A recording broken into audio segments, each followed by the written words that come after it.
You wanted the best.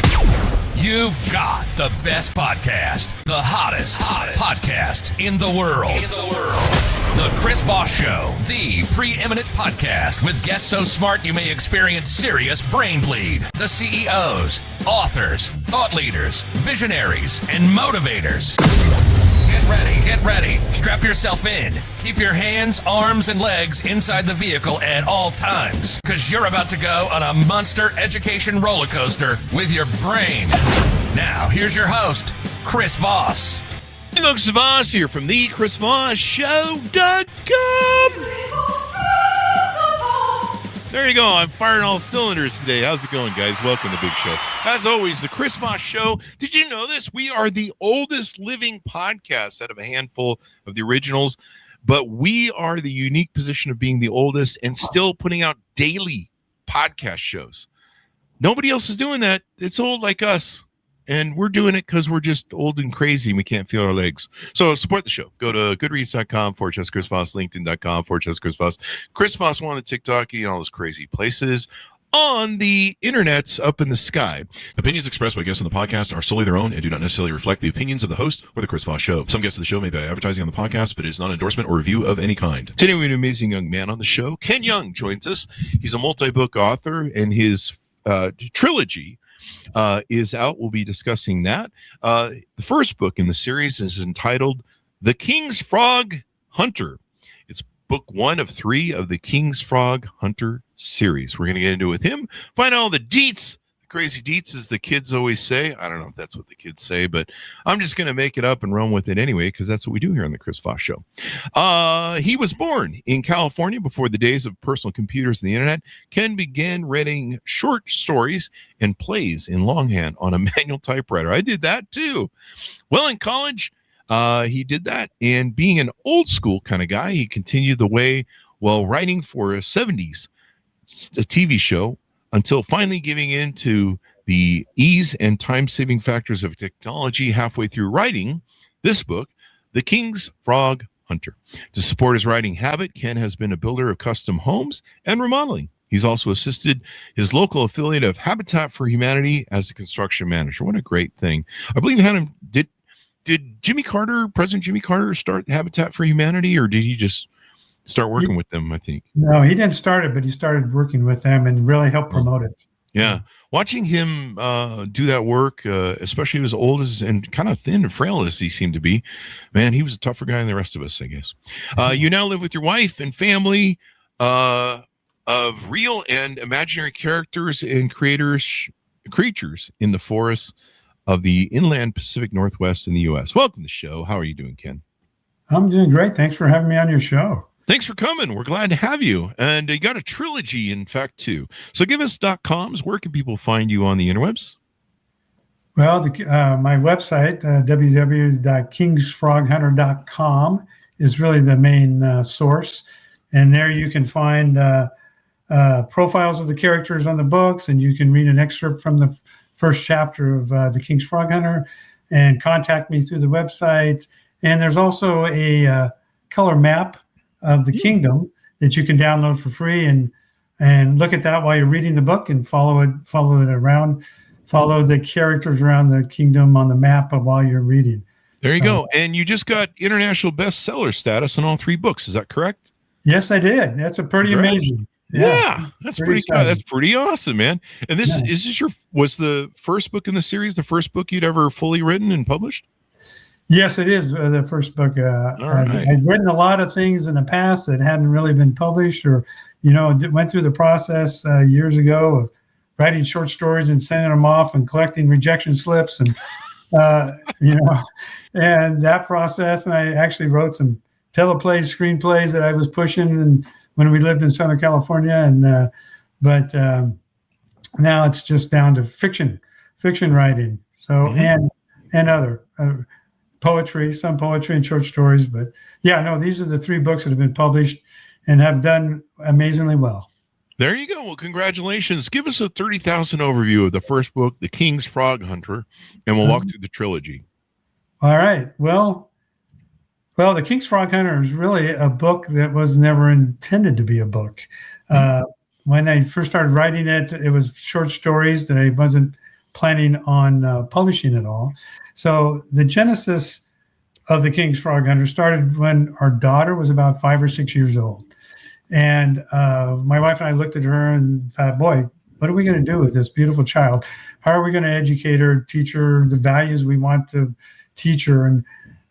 And so we went through those discussions. And one day I came home from work. And at this time, though, I should say that we'd gotten in the habit of watching a lot of TV at night. And we knew that was kind of a waste of time, but it was our habit. But I came home from work one day, and our daughter came home from school, and the TV didn't work. It wouldn't come on. Oh. And my wife just said, well, gee, it's not working. I guess we should take it out to the garage. And my daughter and I said, well, what are we going to do in the evenings? And she said, well, we can read books. Oh, old-fashioned. So I thought, what an amazing, thoughtful mother, because I realized she had just unplugged the TV.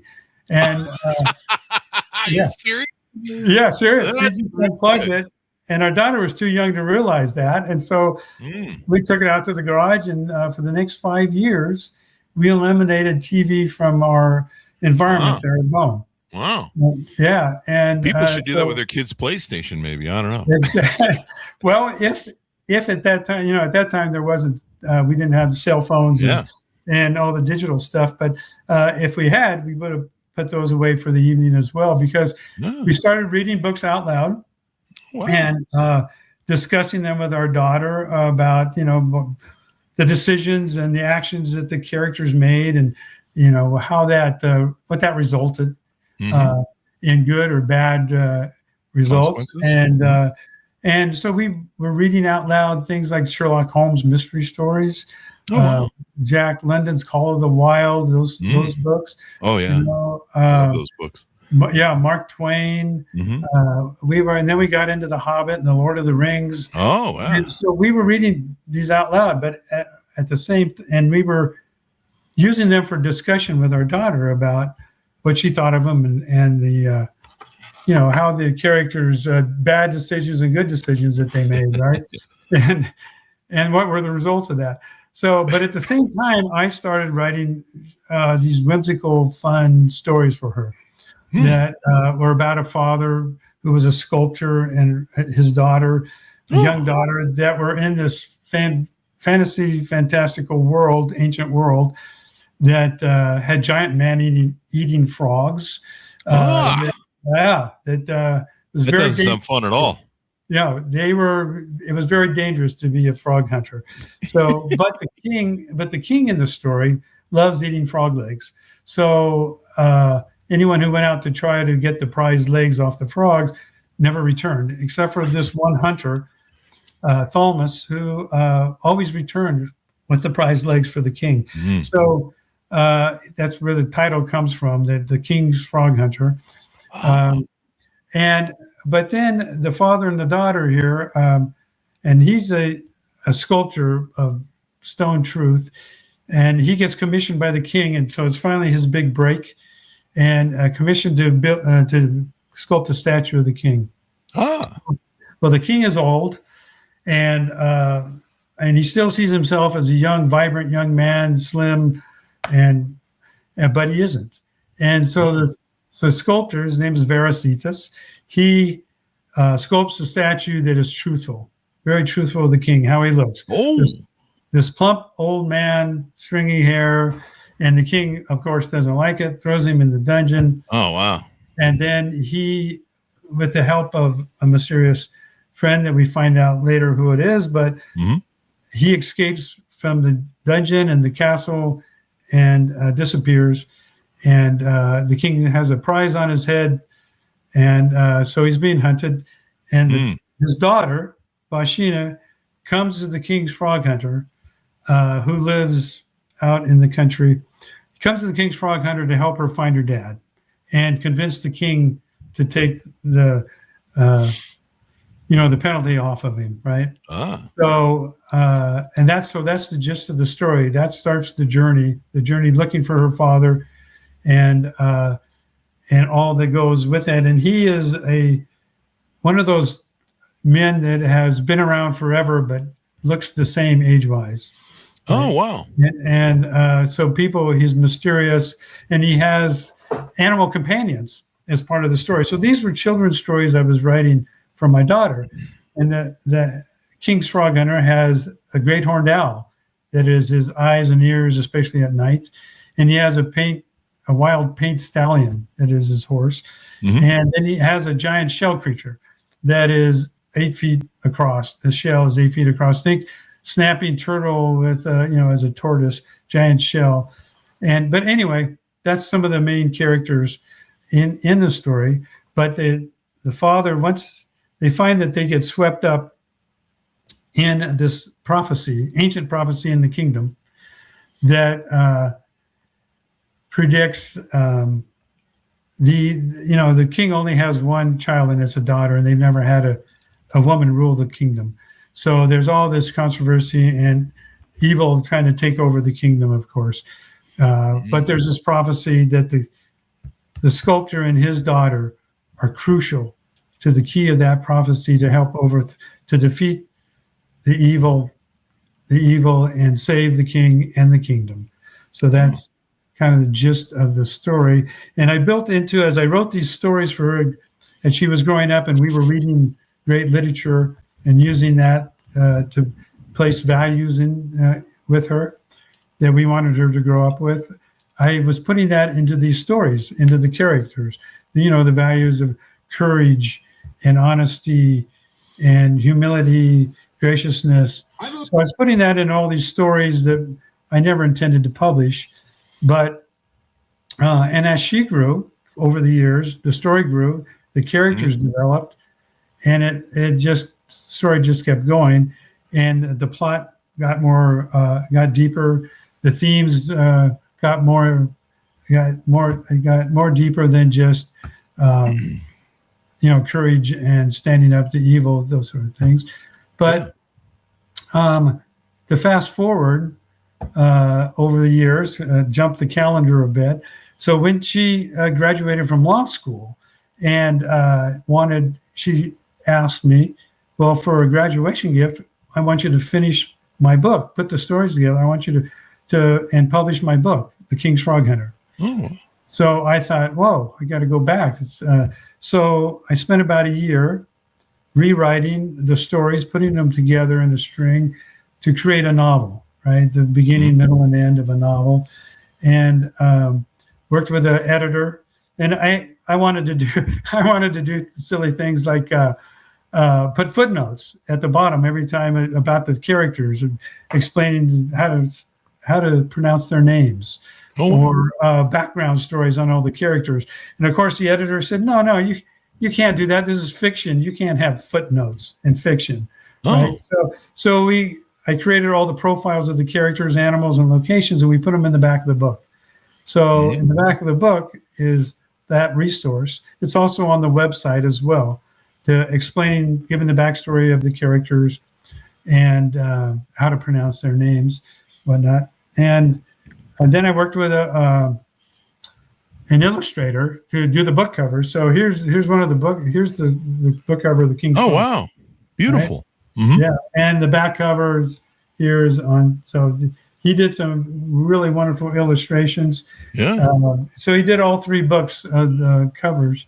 But anyway, I finished getting the book put together, and we launched it, got it out there, and I thought, good, that's done. That book's done. But the characters didn't want to stop. They were bugging me. They were saying, no. We have that problem with the characters. Yeah, we want to keep going. We want to keep going. And my readers started contacting me saying, well, wait a minute. You've created this whole kingdom and these characters and this world, and we want to know what happens next, right? And so I thought, okay, if they like the book that much, if it's that good, okay, I guess I better write another one. So it took me several years to write a second one. Between working and living, life happens. And so I wrote a second book, but it didn't complete the arc in the story, really. So then I wrote the third book to complete the trilogy, which really completes the arc of the characters and the story and the whole plot. Right? So that's why I ended up with its trilogy. And then once again, my daughter says, once I got the third book done, and this was over years again, she said, well, we can't let it just sink there and lie there on Amazon, like a dead body. So let's start promoting it. And so in December of last year, book one hit the bestseller list internationally. Wow. And then this year into February, March, and April, May, the second and third book also became bestsellers on Amazon. So to my surprise and joy, that was amazing. Right? Yeah, that is awesome, man. So that's kind of the story of how the book got started and developed over time and where I'm at now with it. So now, would you call this a fantasy series? What genre does this book fall into? It is definitely fantasy adventure. Yeah, it is definitely with it's in almost like a medieval world type of a world. Swords and sorcery. That's one of the categories that actually scored real high-end categories. Myths, fairy tales, and folklore along those categories as well. So, and the reviews have just been really good on all three books. So I'm pleased. Really, first ride out, and surprised, huh? First ride out, and you're kicking ass, taking names. That's awesome. Yeah, that's awesome, my friend. It's crazy. Yeah, and what a beautiful story too, the origin story of, being able to read your daughter. We advocate a lot on this show with all the authors we have on, 3 a weekday, Monday through Thursday. And we advocate a lot for reading to children, not only giving books that children can read, but giving books where you as a parent can interact with the child and read to them. And there's something very powerful about that. My mom read to us when we were in her womb. At least me, I'm the first child, so I'm the best, of course. And I always tell my siblings that I took all the smart goodness out of the womb and just left them a turd in the corner. So explains a lot of my siblings, but I'm just kidding. They're not that bad. Not that bad. Anyway, I'm teasing. But no, that's really great. And, reading to your daughters, reading to your children, so many times these parents nowadays, I saw this over the weekend. I was out having a burger at a burger joint, and they had some patio furniture outside, the old style with those umbrellas and stuff. Yeah. And I'm out there, and there's 3 of these rambunctious kids that are screaming and making all this noise, and their parents are completely oblivious. They're just looking at their phone like this. Oh, no. One kid's like climbed up on top of the table, and he's trying to tear down the umbrella, which is, it's a property. It's property. And on top of that, he could fall over and bash his head into the cement because he's up on the table. And so I'm just sitting there. My brain is going, my protection brain is going, that kid could fall and hurt himself. Right. And, and you see these parents that are just tuned the fuck out. I go to restaurants, and all 4, 2 parents and 2 kids they each have their own cell phone. And they're just sitting there, just zombie. And so I really encourage people to take some quality time, read books to their children. There's something about reading and using your imagination to paint, right? Exactly. Than there is just looking at it being provided for you, and you just sit there, because that's what I do all day long.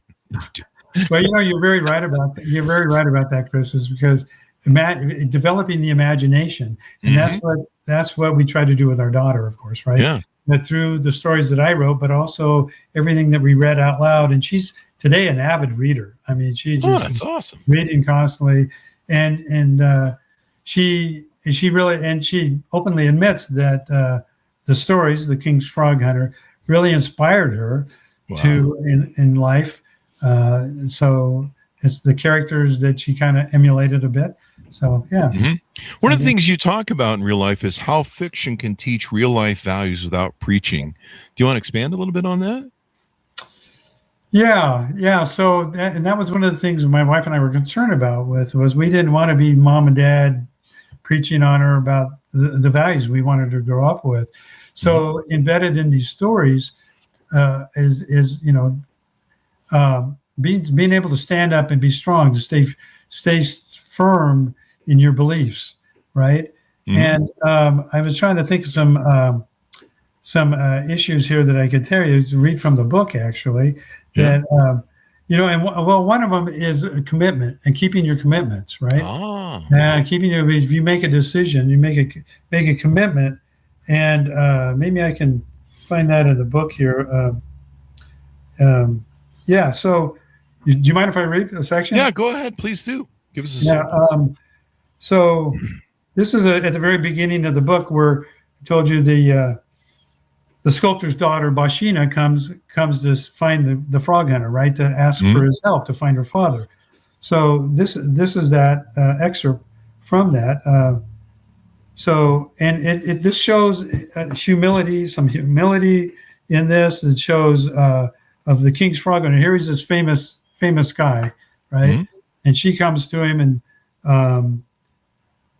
and she says that she's here to see him because he's the great king's frog hunter, and he smiles.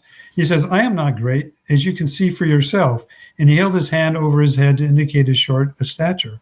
Well, perhaps not in height, but certainly in deeds, she replied, as she sat down on the bank several meters from him. She was wearing workman's clothes and boots, lanky and tan. She was in that awkward age beyond being a girl, but not yet a woman. "You are kind and well-spoken," Thomas said. "Who are you? And from which village do you hail?" "Well, my name is Bashina. I come from Marbala." "Oh, I know the village. It is the home of stonecutters, of masons, and sculptors who turn rock and stone into beautiful images. Why have you traveled so far and alone?" "Well, in search of you," she said, as if he should know. "Me? What do you want with a frog hunter?" "You're more than just a hunter, aren't you?" Bashina said carefully. "It's said that you have great influence upon the king." "Oh, to that I cannot attest, for I only do his hunting," Thomas replied. "I do not care about the matters of his court." Bashina looked a little surprised. "But it's well known that the king would grant you anything you desired." "I am truly in his favor, Bashina. To what extent I have never measured," Thomas answered, wondering where this was heading. "Why are you asking me about the king?" "Well, from my father, Verasitas." "You are the daughter of Verasitas?" Suddenly, forgotten facts and faces and ancient predictions poured from the memory. Had that much time passed? He looked closely at her face. Yes, he saw the resemblance, the cheekbones and the lines of the chin, the calm, confident voice and the eyes of Verasitas. No wonder she had seemed familiar to him. Can this be, he wondered? Words from out of the past echoed in his mind. When the king's only child is a woman, and the daughter of the stonecutter searches the land. And here he is, Thomas realized, the stonecutter's daughter looking at me. I'm going to jump ahead a little bit, a few pages. And Sure. So, that's the wrong section. Okay, jump ahead here. Okay, so Thomas felt something being drawn. Thomas felt himself being drawn into a world he had not traveled in many years, a world he thought he had left behind. The ancient ancestral phrase, "a decision once made as a commitment," rang in his head. He looked at Bashina, who was sitting with her arms wrapped around her folded legs. A decision once made is a commitment. The word stabbed at his heart. Memories of past decisions flooded his thoughts.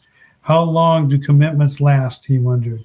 He knew the answer to that question and would not ask again, for he had agreed long ago to accept this call. Thomas watched Bashina and saw before him the journey about to unfold. Generations had passed. The commitment had not. The time had come. So there he shows his humility, but also the commitment that he made. Obviously, we're going to find out what that is later. The commitment he made many years before to help this girl, right? Wow. And so once that decision is made, it's a commitment. Right? Yeah. So that's perhaps one of the things that to keep your word, to be honest, keep your word,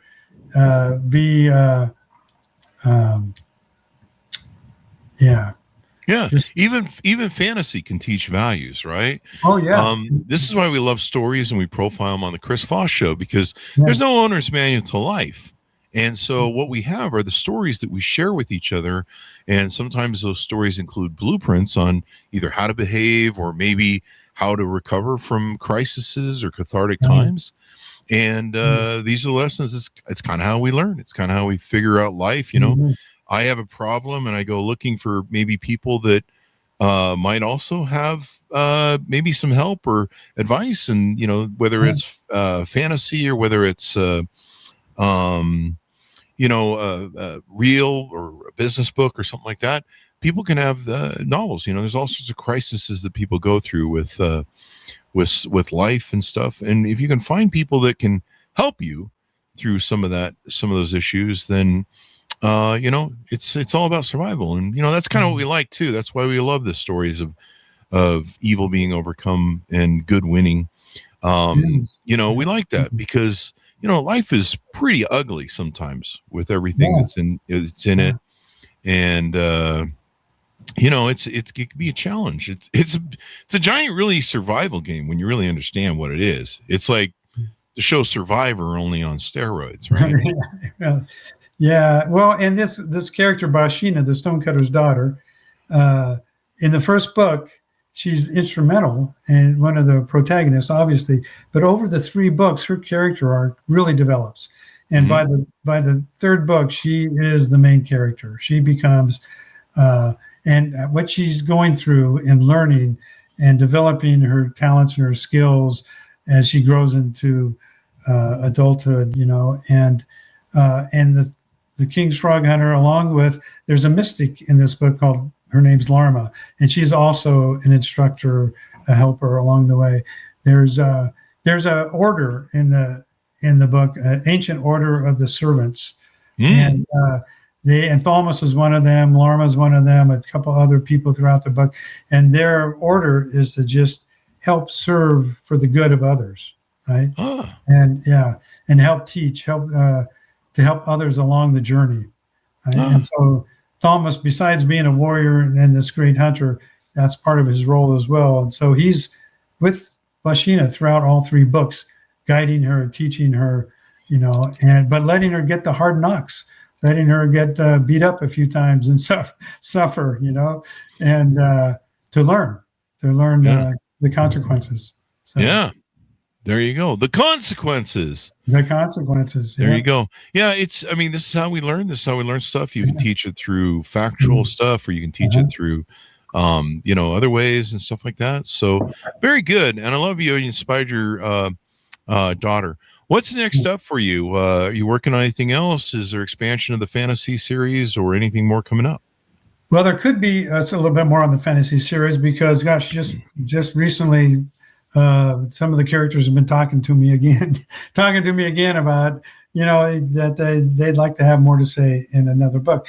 But what I'm really working on, focusing on, is really the life of my mother and our family, and the story of her Alzheimer's, and how she got early onset Alzheimer's and was obviously affected deeply with it when I was still in high school.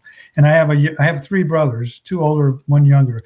So, and what happens to a family when you remove the matriarch that is so important in a family, and is pretty much running the household, running things, making sure the boys are, behaving, whatnot, while father works. And what happens when you remove that matriarch? What happens to the family? Does it spin out of control? How that affects the husband, the father. And so I'm working on that and trying to figure out how to write that, going back from the early days of when she was giving birth to me, and traveling on trains back in those days, right? So, so that's what I'm working on now, and hopefully I can bring that to fruition and in a way that will help families that are going through this similar to what we went through, similar situation, similar grief, because it is more and more prevalent in our culture today. Yeah, we have that. We were talking before the show about the sandwich generation and how we have these, people in their mid-30s, maybe 40s, I suppose, where they've got elderly parents that are in dementia and need care and are in diapers, and they've got the other.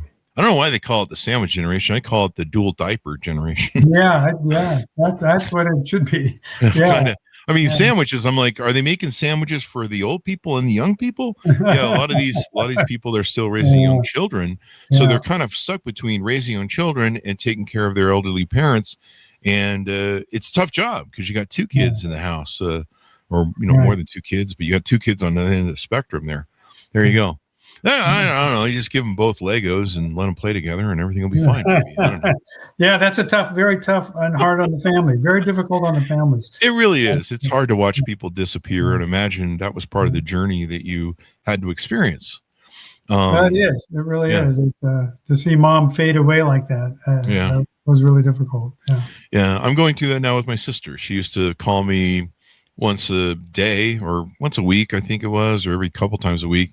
She would call me and wish me happy birthday. Oh. And at first I would be like, Delana, are you okay? It's not my birthday. It's not even close. And she'd get upset and she'd cry. And then I had to learn that what you need to do is you need to help them kind of maintain their reality. And so then when she would call a couple times a week and wish me happy birthday, I'd be like, oh, well, thank you for remembering. That is so awesome. And, since then we've had people on the show that have talked about this, that handle dementia patients, and, how you kind of have to let them stay in their world and their bubble. And you can't, if you just confuse them by trying to force reality onto them, that makes it worse, Yeah. And that's what would happen with my mom. She would, you couldn't force reality on her. You had to be careful. And it's tough. Well, it's a tough journey, and I'm glad you're writing about it and talking about some of the things. You're at that age of being a teenager, your mom's really important, and helpful, and not having access to that can be quite the challenge and stuff. But that should be a good book to write. Anything else you want to promote on the show? Any stuff on your website? Coaching, consulting, speaking, events, anything like that? No, I have spoken numerous times at schools. Some teachers that have used the books and read in the classroom, and then they have me come in and talk about it. So if they want to get a hold of me, either through the website and get a hold of me, or at kenyoung.kfh@gmail.com. KFH as in King's Frog Hunter.com. So I've spoken schools and some book groups and several bookstores that have had me come and read from the books and talk about writing. And really, I think these books would be good also for like homeschoolers, parents that are homeschooling, because when I get parents telling me that when they've read the story, The King's Frog Hunter, when they've read it to their children, and then the children are running around play acting using the names from the book, Princess Akela, Bashina, the Frog Hunter, and that's really fulfilling. That's awesome, man. That is awesome, dude.